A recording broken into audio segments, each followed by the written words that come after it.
Credit card பில்லை செலுத்தாமல் செட்டில்மெண்ட்டுக்கு சென்றால் என்ன நடக்கும்?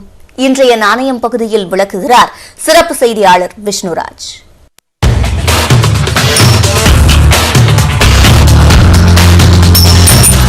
கிரெடிட் கார்டு பில்ல செலுத்தாம விட்டுட்டா பேங்க்ஸ் பொதுவா ரெண்டு ஆப்ஷன் கொடுப்பாங்க. ஒன்னு வந்து செட்டில்மெண்ட் இல்லனா ரிட்டர்ன் ஆஃப் அப்படின்னு இருக்கும். இப்போ செட்டில்மெண்ட் குறித்து நம்ம விரிவா பார்க்கலாம். இப்போ உங்க கிரெடிட் கார்டுனுடைய பில் வந்து அசல் வட்டி எல்லாம் சேர்த்து ஒரு 80,000 ரூபாய் இருக்கு அப்படின்னு வெச்சுப்போம். அதுல 50,000 ரூபாய் அசல் 30,000 ரூபாய் வட்டி அப்படின்னா செட்டில்மெண்ட் வரும்போது பேங்க்ஸ் பொதுவா அசலையாவது திரும்ப வாங்கிடணும் அப்படின்ற கவனத்துல தான் வருவாங்க.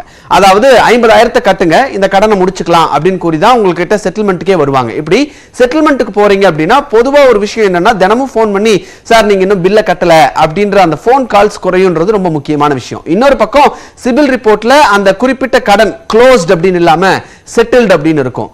ஆனா அந்த சிபில் ரிப்போர்ட்ல டேஸ் பாஸ் டியூ அப்படின்னு ஒன்னு இருக்கு. அதாவது மிச்சம் இருக்கக்கூடிய அந்த 30,000 ரூபாய் தொகை இருக்கு இல்லையா, அதை நீங்க இவ்வளவு நாளா செலுத்தல அப்படின்றத, இத்தனை நாளா நீங்க செலுத்தல அப்படின்றத வந்து பேங்க்ஸ் வந்து சிபில்ட்ட சொல்லுவாங்க. அதை வந்து அந்த எவ்வளவு நாள் அப்படிங்கறது டேஸ் பாஸ் டியூ அப்படிங்கறதுல சிபில் ரிப்போர்ட்ல வரும். சோ செட்டில்மெண்ட் போகும்போது அந்த பேங்க் கிட்ட நீங்க டேஸ் பாஸ் டியூ குறித்து விரிவா பேசுறது தான் பெஸ்ட். பொதுவா நீங்க இவ்வளவு நாளா கடனை செலுத்தல அப்படின்ற தகவலை பேங்க்ஸ் தான் சிபிலுக்கு தருவாங்க. அதனால செட்டில்மெண்ட் போகும்போது பேங்க்ஸ் கிட்ட இந்த டேஸ் பாஸ் டியூ வரக்கூடாது அப்படின்றத உறுதி பண்ணிக்கோங்க.